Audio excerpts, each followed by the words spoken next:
Quba və Şəki rayonlarında müşahidə olunan intensiv yağışlar bir sıra ərazilərdə problemlərə səbəb olub. Medialog xəbər verir ki, Qubada Quba-Tüləkəran yolu üzərində torpaq sürüşməsi qeydə alınıb.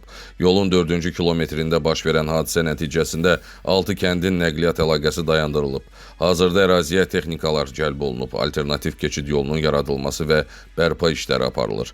Rayonun 2-ci Nüqədi kəndi ərazisində yerləşən istirahət zonasının yaxınlığındakı göldə suyun səviyyəsinin yüksəlməsi də əlavə çətinliklər yaradıb. Nəticədə obyektin bəzi tikililəri və ətraf sahələr su altında qalıb, infrastruktur zərər görüb. Göldə saxlanılan qayıqların bir hissəsi də suyun altında qaldığından istirahət mərkəzinin fəaliyyəti müvəqqəti olaraq dayandırılıb.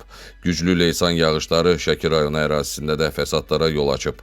Xüsusilə Cunut kəndi, Şin kəndi, Layıskı kəndi və Qumuq kəndi istiqamətlərində sel suları yaşayış evlərinə və fərdi təsərrüfatlara ziyan vurub. Bundan əlavə, kəndlərdən birində yerləşən körpü selin təsirindən yararsız vəziyyətə düşüb.